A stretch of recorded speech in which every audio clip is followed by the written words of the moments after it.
বেহালার বকুলতলায় বৃদ্ধার রহস্য মৃত্যু। বাড়ির বারান্দা থেকে উদ্ধার অগ্নিদগ্ধ দেহ। পর্ণশ্রী থানা এলাকার বকুলতলায় দোতলা বাড়িতে থাকতেন বৃদ্ধ দম্পতি।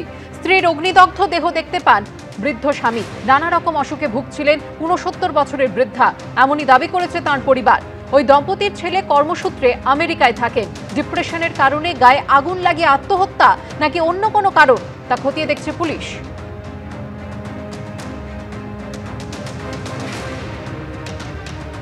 জানতে পারলাম যে উনি সুইসাইড করেছেন।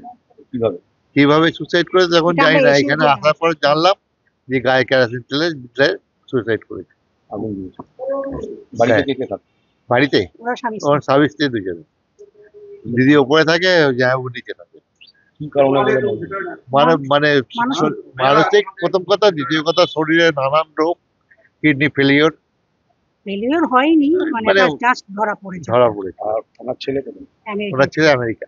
সকালবেলা 7টা নাগাদ আমাকে ফোন করলো, ফোন করে বলছে ভাই আয় তাড়াতাড়ি, দিদি এরকম সুসাইড করেছে।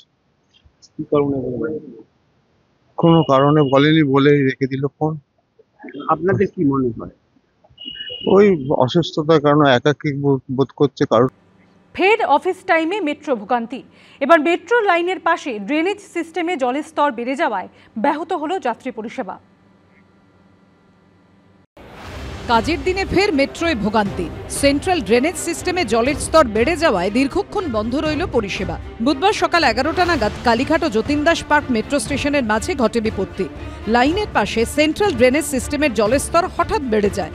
যাত্রী সুরক্ষার কথা মাথায় রেখে মেট্রো পরিষেবা বন্ধ রাখার সিদ্ধান্ত নেয় মেট্রো কর্তৃপক্ষ। কালীঘাট ও যতীন দাস পার্ক স্টেশনের মাঝে সমস্যা হলেও অন্যান্য স্টেশনেও ব্যাহত হয় পরিষেবা।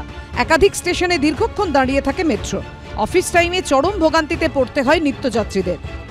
এটা তো প্রত্যেকেরই দুর্ভোগ হচ্ছে। একটা অফিস টাইমে যাতায়াত আসতে, আমাদের স্কুল কলেজের ছাত্রছাত্রীদের যাতায়াত, প্রত্যেকের নিত্যযাত্রীদের প্রত্যেকেরই হ্যারাস হচ্ছে এবং এটা আপনার মাসের পর মাস হয়ে যাচ্ছে, দীর্ঘদিনের সমস্যা। বৃষ্টির জল জমে গেছে, হ্যাঁ বৃষ্টির লাইনের জল জমে গেছে, তো প্রত্যেকের মানে হাঁটা চলা করা দুষ্কর হয়ে যাচ্ছে।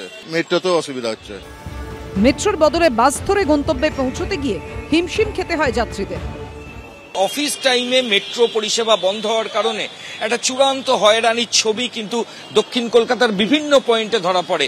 যেমন রবীন্দ্র সদন, কালীঘাট, যতীন দাস পার্ক, নেতাজি ভবন, এই সমস্ত মেট্রো স্টেশনের বাইরে যাত্রীরা বেরিয়ে যান। অফিস টাইম, তারা নির্দিষ্ট সময় নির্দিষ্ট গন্তব্যে পৌঁছতে পারবেন না, এই আশঙ্কা থেকে তারা বাস ধরার জন্য একটা হুড়োহুড়ির ছবি কিন্তু বিভিন্ন মেট্রো স্টেশনের মেট্রো পয়েন্টে ধরা পড়ে। প্রায় 40 মিনিট বন্ধ থাকার পর স্বাভাবিক হয় মেট্রো পরিষেবা। ময়ূখ ঠাকুর চক্রবর্তীর রিপোর্ট, এবিপি আনন্দ।